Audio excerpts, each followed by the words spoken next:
Good morning everyone, সবাই কেমন আছো? আশা করছি সবাই খুব ভালো আছো, আর আমরাও কিন্তু বেশ ভালো আছি। আমার চ্যানেলে তোমাদের জানাই অনেক অনেক ভালোবাসা, অনেক অনেক শুভেচ্ছা। আই হোপ তোমাদের ব্লগটা খুব ভালো লাগবে। ব্লগটা পুরো দেখার জন্য অনুরোধ রাখলাম। ভালো লাগলে একটা করে লাইক, কমেন্ট, শেয়ার করতে কিন্তু ভুলো না। চ্যানেলটা সাবস্ক্রাইব করে অবশ্যই কিন্তু পাশে থেকো। এখন ঘড়িতে বাজে অলমোস্ট 6:45 মতো, আর আমরা ঘুম থেকে উঠে গেছি প্রায় 5:30টায়। ঘুম থেকে উঠে মেয়েকে তুলে তারপরে কিন্তু দাঁত ফাত ওকে ব্রাশ করিয়ে নিয়ে ও রেডি হচ্ছে। এখন ওকে রেডি করে দিচ্ছি। স্কুল খুলে গেছে প্রায় 2 তারিখে, মানে মোটামুটি সরকারি স্কুলগুলো সবই 2 তারিখে খুলে গেছে, তোমরা জানো। কিছু কিছু প্রাইভেট স্কুল আছে যেগুলো এখনও খোলেনি, মোটামুটি সবই 10 তারিখের মধ্যে খুলে যাবে, কারণ ওই সব স্কুলগুলো একটু দেরি করে ছুটি দিয়েছিল, তাই 10 তারিখে অনেক স্কুল খুলবে। যাই হোক, এখন মেয়েকে রেডি করে নিলাম, যেহেতু অনেকটাই ও ছোটো, এখনও তো ড্রেস ফ্রেসগুলো ঠিকমতো পরতে পারে না, তাই ওকে পরিয়েই দিতে হয়। আর এই কাজটার দায়িত্ব সম্পূর্ণ আমার, কারণ আমি যেহেতু মা, তো আমি সন্তানের এইসব কাজগুলো করবো, এগুলো তো স্বাভাবিক। এবার 2-1 দিন হয়তো আমার শরীর খারাপ থাকলে আমার বর হয়তো ওকে রেডি করে নিয়ে যায়। তাও যতটা পারি আমি চেষ্টা করি ড্রেসটা অন্তত আমি ওকে পরিয়ে দেওয়ার, কারণ ড্রেসটা আমি ছাড়া এটা কখনোই সম্ভব না, আমার বড়ও ঠিকমতো ওকে পরাতে পারে না। বৃহস্পতিবার দিনকে ওদের ক্লাস টিচার ওর বাংলা খাতাগুলো দেখবে, যেগুলো ছুটিতে করতে দিয়েছিল সেগুলো ম্যাম দেখবে। তো তার জন্য দেখো আমি ওকে এখানে বুঝিয়ে বলছিলাম, এই খাতাটার মধ্যে পৃষ্ঠাটা রয়েছে, এই খাতাটার মধ্যে এটা রয়েছে, তুই কিন্তু এগুলো মেয়েকে এইগুলো কিন্তু ম্যামকে বের করে করে দেখাবি, যদি ম্যাম চায় অবশ্যই কিন্তু এগুলো দিবি। তো বাচ্চা মানুষ, ওকে সমস্তটা গুছিয়ে বুঝিয়ে সুন্দর করে খাতা বইগুলো দিতে হয়, যাতে স্কুলে গেলে ওর কোনো অসুবিধা না হয়, ম্যামকে যাতে এগুলো বের করে করে ও দেখাতে পারে। তো এখানে আমি দেখো এখন ওর স্কুলের বই খাতাগুলো পর্যন্ত গুছিয়ে দিয়েছি। আগের দিন রাত্রেবেলায় গুছিয়ে রাখি, বাট একটা কারণে বই খাতাগুলো সমস্তটাই বের করতে হয়েছিল, যেগুলো পরের দিন আবার ওকে গোছাতে হয়েছে। আমি সব সময় কিছু কিছু কাজ আছে চেষ্টা করি আগের দিন রাতের মধ্যে না ওগুলোকে সেরে রাখা, তাতে কি একটা সুবিধা হয় বলো তো, তাতে মানে কাজটা অনেকটা তাড়াতাড়ি এগিয়ে যায়। আর তাছাড়া তোমার এগুলো মানে পরের দিন আর এই সমস্ত ঝামেলা থাকে না। মেয়ে ঘুম থেকে উঠলে ওকে রেডি করে নিয়েই কিন্তু ওর বাবা বেরিয়ে যেতে পারে। যেহেতু এখন গরমকাল আর 6:30 থেকে স্কুল, শীতকালে আবার 7টা থেকে স্কুল শুরু হবে, তখন ঘুম থেকে ওই 6টার মধ্যে উঠলেই হয়ে যায়, 6:45 থেকে 6টার মধ্যে। বাট গরমকালে কিন্তু 5:30 কি 5:30টার মোটামুটি একটু আগেই উঠতে হয়। এবার বাচ্চা মানুষ 2-1 দিন ধরো ওর কিন্তু হয়তো যদি পটি টটি পেয়ে যায়, এর জন্য ওকে একটু আগেও কিন্তু তুলতে হয়। চলো, মেয়ে মোটামুটি রেডি হয়ে গেছে, ওকে এখন জাস্ট জুতোগুলো পরাবো। আর ওদের স্কুলে জানো তো ব্ল্যাক রঙের শু, ওদের না কেডস নেই। আমাদের স্কুলে বাচ্চাবেলায় কেডস ছিল। মেয়েকে রেডি করাতে করাতে আমার নিজের কথাও 2-1 দিন মনে পড়তো যে আমিও তো এইভাবেই রেডি হতাম, মা কিন্তু আমাকে এভাবেই রেডি করে দিত। আর এখন দেখো মেয়ে আমার জুতো পরা হয়ে গেছে, ও আমাকে আদর করে দিয়ে ও কিন্তু বেরিয়ে গেছে। তবু আমাকে বলছে তুমি একবার নিচে আসো, নিচে আসো। আমি বললাম যে আমি ক্যামেরাটা ধরছি। বলছে না, তুমি আমাকে নিচে আসো। বলতে বলতেই নামলো। যাই হোক, আমাকে নিচে নামালো, আর এখন গেটের ধারে দাঁড়িয়ে আছি। ঝিরঝির করে সবে হালকা একটু বৃষ্টি নেমেছে, তবে এই বৃষ্টি হওয়ার বৃষ্টি নয়, 1 ফোঁটা 2 ফোঁটা করে পড়ছে। যাই হোক, মেয়ের বাবা আমাকে বলছে ওই ওপরে যাও, ওপরে গিয়ে ওগুলো সব শুকিয়ে গেছে, ওগুলো সব তুলে ফেলো। তো আমি বললাম যে হ্যাঁ আমি তুলছি, তোমরা বেরো, আমি যাচ্ছি। তো মেয়ে আমাকে এখানে টাটা করে দিচ্ছে, আর এখন দেখো বেরিয়ে যাচ্ছে। আজকে মুডটা একটু অফ, 2-1 দিন বাচ্চা মানুষ, সবই তো সমান দিন যায় না, তাই না? 2-1 দিন হেসে খেলে বেরোয়, আজকে একটু মুডটা। চলো তোমাদের একটা জিনিস দেখা, এই দেখো আমার টগর গাছটায় কত ফুল এসছে। প্রত্যেক দিন এরকম ফুল ফোটে, জানো, গাছ ভর্তি করে ফুল ফোটে। আর বৃষ্টির জল পাওয়াতে গাছগুলো যেন একটা জীবন্ত হয়ে উঠেছে। কি সবুজ লাগছে শুধু গাছগুলো দেখো। এতদিন নোংরা ধুলো বালি কি অবস্থাই নাই ছিল গরমকালটা, তবে এখন কিন্তু খুব সুন্দর সবুজ হয়ে গেছে। আজকে মাকে নিয়ে একটুখানি ডাক্তারের কাছে যাব, জানো। মায়ের শরীরটা প্রচণ্ড খারাপ, প্রচণ্ড, মানে চোখ মুখের দিকে তাকানো যাচ্ছে না। মা বলতে আমার নিজের মায়ের কথা বলছি। অনেক বকাবকি করার পর তারপরে কিন্তু মা ডাক্তার দেখাতে রাজি হয়েছে। কেন জানি না, ডাক্তারই দেখাতে চায় না। মায়ের সুগারটা আগের থেকে একটু কমেছে। প্রথমে তো প্রচুর সুগার ছিল, প্রায় 300-র কাছাকাছি সুগার। বাট এখন কিন্তু অনেকটাই কমেছে, ওই 20-30 করে কমে গেছে সুগারগুলো। কিন্তু তবুও কেন জানি না মুখটার দিকে তাকানো যাচ্ছে না।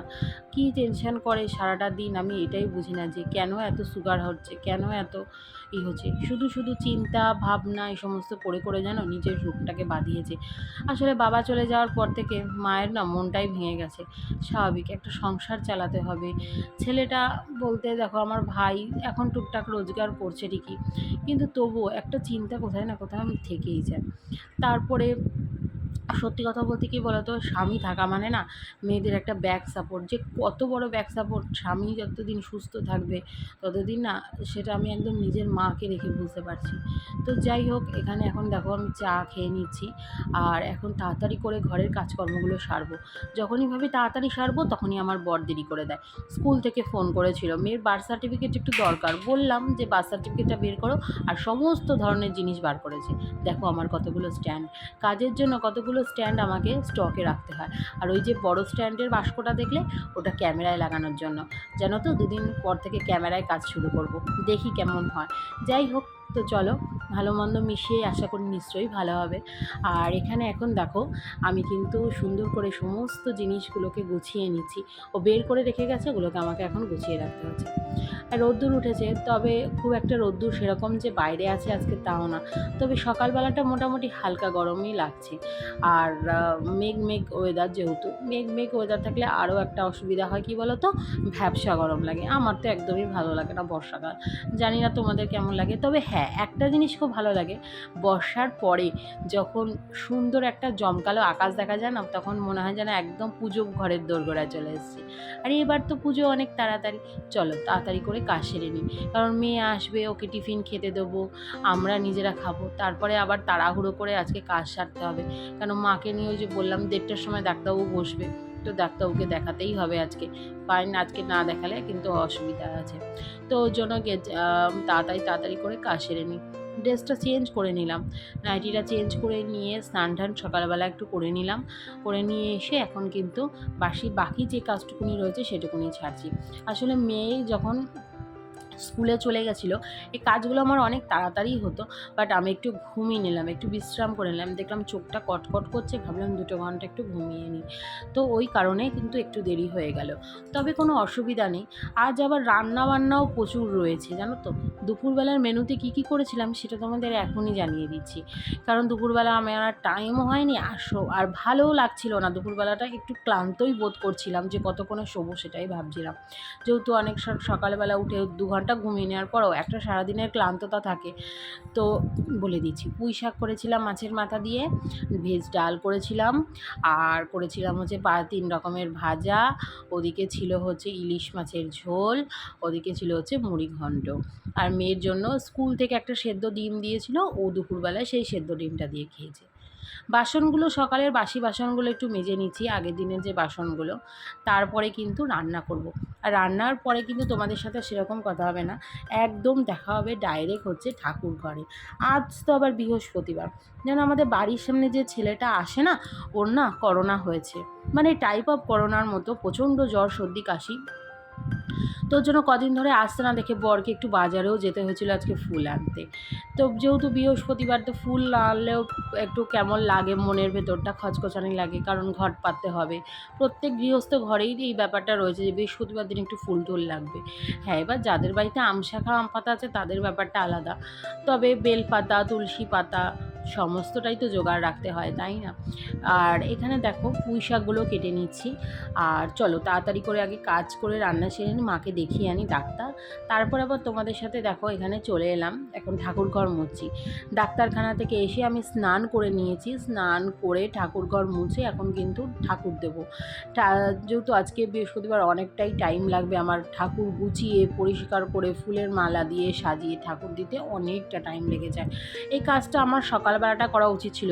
আগের দিন রাত্রে আমি প্ল্যানই করেছিলাম মেয়ে চলে গেলে আর আমি শোবো না, আমি সমস্ত কাজগুলো সকালেই সারবো, কিন্তু বরের যেহেতু একটু আসতে দেরি হবে শুনলাম, তো ফুল টুল নিয়ে, ওই কারণে আমি আর তাড়াতাড়ি সকালে আজকে ঠাকুর দিইনি। এবার সকালে শুধু গোপালকে দেওয়া হয়েছিল, আর এখন সমস্ত কাজটাই আস্তে আস্তে সারছি। আজকে গোপালের অনেক জামা কাপড় ছিল, অনেক এই যেগুলো পাতি না নিচে ঠাকুর রাখার জন্য, সেগুলো অনেক ছিল, সমস্তটা গুছিয়ে গাছিয়ে আজকে প্রচুর আমার টাইম লেগেছে, প্রচুর। আবার ওদিকে তো আমাকে আজকে পাঁচালিও করতে হবে। তো চলো গোপালকে আগে স্নান টান করিয়ে নিই, সুন্দর করে খেতে টেতে দিয়ে নিই, ফুলের মালা দিয়ে সাজিয়ে নিই, তারপরে কিন্তু আবার তোমাদের সাথে দেখা হচ্ছে।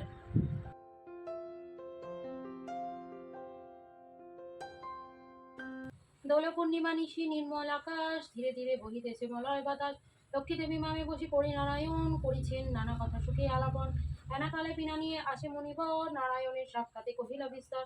তারপর করজোড়ে করিয়া প্রণতি, কহিল নারদ মুনি নারায়ণপতি।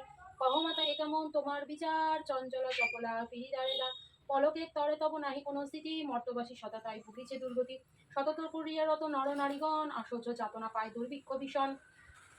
ভূমিতে লুটিয়া প্রণাম করো সর্বজন। জয় মা, মাগো।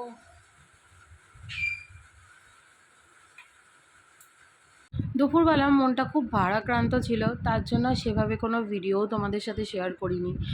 কারণ মায়ের না শরীরটা খুবই খারাপ, যে বললাম ডাক্তার দেখাতে গেছি, তো ডাক্তারবাবু অনেক টেস্ট করতে দিয়েছে, ইউএসজি থেকে শুরু করে ডাক্তারবাবু কিডনির পরীক্ষা করতে দিয়েছে, যেহেতু অতটা সুগার, কিডনিটা ভালো আছে কিনা সেটা দেখার জন্য পরীক্ষা করতে দিয়েছি। প্রায় অনেক টাকার ধাক্কা এখন। তো যাই হোক, চলো এই দেখো আমার ঠাকুর, আর কেমন সাজিয়েছি অবশ্যই কিন্তু কমেন্ট করবে। দেখো আমার ছোট্ট আসন, ছোট্ট আসনে আমি আমার ভগবানদেরকে এইভাবে সাজিয়েছি। আর আজকে একটু ভোগ দিয়েছি, খই দিয়েছি, ফল দিয়েছি, সমস্তটাই নিয়েছি, তাই না? আজকে আমরা খুব ঘুমালাম দুপুরবেলা। আমার মেয়ে তো এখনও ঘুমাচ্ছে, এখনও ওঠেনি। বাজে হচ্ছে 8টা 20 বাজে।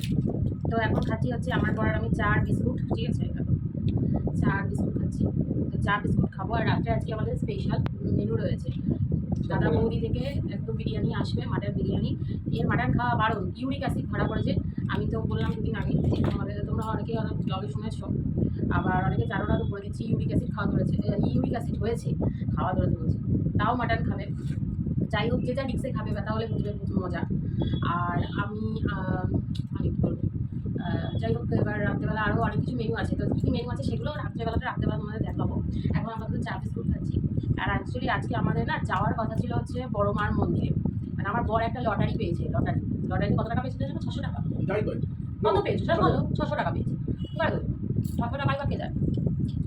দীর্ঘদিন ধরে কাটতে তারপর পেয়েছে। আমি অনেকবার পেয়েছি, একবার 2500 টাকা পেলাম, তার আগে একবার 600 পেলাম। যাই হোক, পেয়েছে। এবার অনেকদিন ধরে আমাকে বলছে বড় মার মন্দিরে যাওয়ার জন্য। আমি আবার ওকে অনেকদিন ধরে বলছি যে বড় মার মন্দিরে তখনই যেতে পারবা যেদিন বড় মা চাইবে। কারণ আমি আমার নিজে প্রুভ, আমি অনেকদিন ধরেই চেষ্টা করেছিলাম যে যাবো একটু মার মন্দিরে পুজো দেবো। না, আমরা না প্রত্যেকবারে কালী পুজোতেই যাই। যেটা মেন মায়ের মন্দিরটা, তোমরা অনেকে যারা গেছো জানো যে বাইরে যে মূর্তিটা হয়, বিশাল বড় মূর্তিটা, ওটাই আমরা দেখেছি। আমরা মন্দিরের ভেতরে কোনদিন যাইনি, আর মায়ের পুজোও দিই। তো আমার একদিন মনে ইচ্ছা হলো যে আমি যাবো ভেতরে পুজো দেবো। তারপরে যখন মায়ের কষ্টি পাথরের মূর্তিটা যেটা হলো আর কি, পাথরের মূর্তি যেটা মায়ের এখন স্থাপিত, তখনও অনেকবার ভেবেছি যে সবাই যাচ্ছে, নতুন করে ইনোভেশন হয়েছে মন্দিরটা, আমি যাবো পুজো দেবো। আমি তখনও পারিনি, হাজার চেষ্টা করে আমি পাইনি। আমার কোনো না কোনো একটা বাধা এসেছে, কাল যাবো পরশু যাবো করে যাওয়া হয়। আমি একে তাই বলেছি যে বাধা তোমার আসবে, যতদিন মা না চাইবে মায়ের মধ্যে তুমি তবে বুঝতে পারবে। সারাদিন সকাল থেকে ঠিকঠাক, আমরা কালকেও ঠিক করেছি যে আজকে ফাইনালি যাবো। কারণ আমার মেয়ের আজকে নাচের ক্লাসও নেই, জিমনাস্টিক ক্লাসও নেই। কিন্তু বাদ সাধ হচ্ছে বৃষ্টি। মানে সারাদিন পর বিকেলে এমন বৃষ্টি হলো, এই একটু আগে বৃষ্টি থামলো, ওই 6:30 7টা বাজে তখন বৃষ্টিটা থামলো। তাই ওকে বললাম যে দেখেছো তো, ঠিক বাধা তুমি পেলে, তাই এখন যাবো আর করো না। দেখবে একদিন হট করে চলে গেছি। মানে আমার যেটা হয়েছিল, মানে একদম কী বলবো, আগের দিন প্ল্যান করে পরের দিন আমরা বেরিয়ে গেলাম। এই হচ্ছে ব্যাপার। তো যে কোনো মানে সে স্থানে আর কি, তীর্থস্থানে তুমি চাইলেই যেতে পারবে না, যতদিন না সে টানবে। আর তো আমি খুব মানি। তো চলো, আজকে মেয়েকে ডাকবো না, খুব ঘুমাচ্ছে। এই তো 1 সপ্তাহ ঘুমিয়ে নিচ্ছে। আর সামনে 3 দিন স্কুল ছুটি, শুক্র শনি রবি। তার জন্য কালকে থেকে একবার সকাল থেকে ওকে নিয়ে পড়তে বসবো, পড়াগুলো সব কমপ্লিট করে দেবো 3 দিনে টোটাল পড়া কমপ্লিট হয়ে যাবে। পাটা খেয়ে নিই, সবার পরে ভাবছি। তো ঘুম থেকে মেয়ে উঠে গেছে, অনেকক্ষণই হলো, প্রায় ঘন্টাখানেক মতো উঠেছে। আর আমি একটু মাকে ফোনে কথা বলছিলাম। মায়ের খুব শরীর খারাপ, আজকে ডাক্তার দেখানো হয়েছে মাকে। তো সেই সব নিয়ে কথা বলছিলাম। এখন অনেকগুলো টেস্ট করতে দিয়েছি, যেহেতু সুগার প্রচুর, তো কিডনি টেস্ট করতে দিয়েছি, আলট্রাসোনোগ্রাফি করতে দিয়েছি, মানে অনেক টেস্ট হচ্ছে। সেই সব নিয়ে ডিসকাস করছিলাম, কথা বলছিলাম, এইসব কিছুতেই করা হচ্ছিল। আর এখন রাতের খাবার টাইম হয়ে গেছে, 11টা বাজে। তো এখন খাবো। আমরা কি খাবো দেখো, আজকে রাতের একদম স্পেশাল মেনু ফিশ ফ্রাই গরম গরম ভেজেছি, যেটা আমি নিজে বাড়িতে নিজে হাতে বানিয়েছি। এটা কিন্তু অরিজিনাল ভেজছি, একদম বাজার থেকে নিজে ফিলে টিলে করে নিয়ে এসেছি, বাড়িতে বানিয়েছি। তবে আশা করি তো খুবই ভালো খেতে হবে, কিন্তু খুব ঝামেলা এগুলো বাড়িতে করা, সেটা যারা করে অনেকেই জানে। যাই হোক, তবে বাড়ির জিনিস নিজের হাতে করে খাওয়ার মজাই একটা আলাদা। রেস্টুরেন্টের থেকে বা বাড়ি থেকে সবাই কিনে খেতেই পারে। সঙ্গে একটু সস নিয়ে নিয়েছি, দেখো কাসন্দি নিয়েছি, আর নিয়েছি হচ্ছে একটু মাস্টার্ড সস। আর তারপরে নেক্সট আইটেমটা দেখলাম, নেক্সট আইটেম রয়েছে একদম গরম গরম মাটন বিরিয়ানি দাদা বৌদি থেকে আনা হয়েছে আমাদের বাড়ি। এই 2-4টে বাড়ির পর একটা ছেলে সে দাদা বৌদিতে কাজ করে, ঠিক আছে। তো ওকে অর্ডার দিয়েছি যে তুমি আসার সময় আমাদের জন্য 2টো মাটন নিয়ে এসো। তো ওকে দিয়েছি। আর আমাদের সত্যি কথা বলতে আমাদের সোদপুরে দাদা বৌদি রয়েছে, প্রচুর ভিড় হয়, আমরা দেখি চাই, কিন্তু আমাদের পার্সোনালি কেন নয় ব্যারাকপুরেরটাই খুব পছন্দ। আর আমাদের মাটন সত্যি কথা বিরিয়ানি খেতে হলে আমরা কষ্ট করে একটু ব্যারাকপুরেই যাই, গিয়ে আমরা দাদা বৌদিকে খেয়ে আসি। আচ্ছা, এই গেল হচ্ছে তোমার মানে আজকে রাতের মেনু। আর জল তো থাকবেই কমপ্লিমেন্টারি। আর এখন খেতে বসবো, তো চলো খাওয়া দাওয়া করতে থাকি, আর তারপরে কিন্তু তোমাদের সাথে বাকি কথা হচ্ছে। আর তোমাদের ব্যাক ক্যামেরায় আমি দেখিয়ে দেবো যে কীরকম টেক্সচারটা এসছে, একবার সেটা তোমরা জাস্ট দেখে নাও। হ্যাঁ, খাবো আর তারপরে কিন্তু খেতে খেতে তোমাদের রিভিউ দেবো যে কীরকম দারুণ খেতে। তো চলো খেতে শুরু করি। তো চলো খাওয়া স্টার্ট করছি। ফার্স্টেই খাচ্ছি হচ্ছে দেখো ভেটকি মাছের ফিশ ফ্রাই, আর একদম অরিজিনাল ভেটকি, পিওর ভেটকি। এই দেখো একদম আমাদের সোদপুর বাজার পুরো মাছটা ফ্রেশ, ঠিক আছে, পুরো মানে আমাদের একদম অরিজিনাল ভেটকি এটা। আমি নিজে হাতে তোমার আমাদের সোদপুর মেন বাজার, যেটা আমাদের অনেক বড় সোদপুর মাছ বাজার সবাই জানে, তো সেখান থেকে করেই নিয়ে এসেছি। এখন একটু মাস্টার সসে চোবাচ্ছি। পুরো ক্রাঞ্চি, পুরো ক্রাঞ্চি। নাও তো মাস্টার সস নাও, দারুণ দারুণ। এই একটা প্লেট বাইরে এরকম অরিজিনাল ভেটকি দিয়ে খেতে তোমরা জানো দাদা বৌদি 800 সব 250 টাকা 280 টাকা এরকম নেয়। বাড়িতে ফ্রি। ফ্রি, মাছ কিনতে পয়সা লাগেনি, গ্যাস খরচা করে রান্না করলাম, আমার নিজের একটা খাটনির দাম নেই। তারপরে যে জিনিসগুলো ইনগ্রিডিয়েন্টসগুলো দেওয়া হচ্ছে, কতগুলো দই লেগেছে বলতো, 15 পিস মাছ ছিল টোটাল। মাছটা পুরো ভেটকি। পৃথিবীতে না ফ্রি বলে কিছু হয় না, তাই না বলো বন্ধুরা? দেখো এটা buy one get one free, একটা সঙ্গে একটা ফ্রি। Buy one get one free যেটা থাকে তার মধ্যে সেটা আর একটা দাম ধরেই নেয় ওরা, ওটাকে বাই ওয়ান গেট ওয়ান করে। তুমি এখন বুঝবে না, তুমি এখন বাচ্চা। দারুণ লাগবে, বিশ্বাস করো। এতগুলো সসকে এখন বলছো একটুখানি কম। না বাবা বেশি নেয়নি, অল্পই নিয়েছে। বাড়িতে নিজের হাতে করে খাবার মজাই আলাদা। বাইরে তো আমরা সবাই খাচ্ছি আজকে, কিন্তু নিজের হাতের জিনিসটা।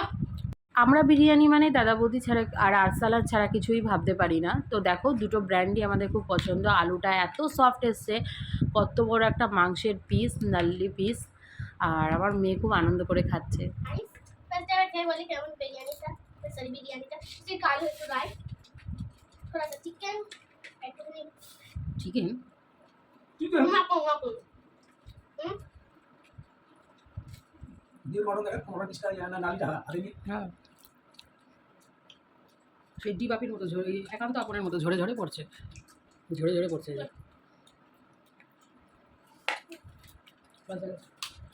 খেতে বসে গেছি আর এখন খাচ্ছি এই যে রাইস বিরিয়ানি। মাটনটা দারুণ দিয়েছে, নাল্লি পিস, মানে আমি তো ভাবতেই পারিনি। আমার বর তো সলিড পিস বলেছিল, আমি ভেবেছিলাম আমার একবার এত সলিড আসবে, বাট নাল্লি পিসের যে সলিডটা হয় ওটা দিয়েছে, ভীষণ খুশি নাল্লি পিস পেয়ে আমরা। তো এখন খাওয়া দাওয়া করছি। এই দাদা বৌদি বিরিয়ানির সামনে দেখলে আর কোনো কথা মুখে আসে না, শুধু জল পড়ে। যতক্ষণ না খাবো ততক্ষণ আর ভালো লাগছে না। তো চলো আগে খেয়ে দিই, তারপর তোমাদের সাথে আবার কথা হচ্ছে। এরপরেও আরও খাবার আছে, কী খাবার আছে অবশ্যই তোমাদের দেখাবো। তো এখন শেষ পাতে খেতে বসেছি। দেখো অরুণের পেস্তা, যে ফ্লেভারটা সেটা পেস্তা বাদাম রয়েছে, এটা গ্রিন কালারে। তো এটা ভীষণ ভালো খেতে, আমি এর আগেও খেয়েছি, কিন্তু এটা অন্য ফ্লেভারটা হয়েছে দারুণ। হচ্ছে জানো লালভোগ। অরুণ আইসক্রিমের না মানে মুখে দিলে একটা টেস্ট অন্যরকম, সত্যি কথা আমার খুব ভালো লাগে। আমার অন্য কোনো ব্র্যান্ড করে ভালো, এখানে অরুণ ছাড়া কিনি না, খাইও না, যাই হোক আমার খুব ভালো লাগে। তাই আমারও। তোমাদের কার কার কোন কোন ব্র্যান্ড ভালো লাগে, আর অরুণ ছাড়া বা অরুণকে নিয়ে সঙ্গে করে অবশ্যই জানিও। তো চলো আজকের ভিডিওটা, ভালো লাগে। আজকের ভিডিওটা এই পর্যন্তই, আবার দেখাবে নেক্সট সুন্দর ব্লগে। আজকের ব্লগটা কেমন লাগলো অবশ্যই কমেন্ট করো, পাশে থেকো, লাইক সাবস্ক্রাইব করে দিও, আর অবশ্যই কিন্তু একটা করে সুন্দর কমেন্ট করতে কেউ ভুলো না। তো চলো বন্ধুরা, টাটা, ভালো থেকো, সুস্থ থেকো, আবার দেখাবে একটা সুন্দর নতুন ব্লগে। ততক্ষণ না, টাটা।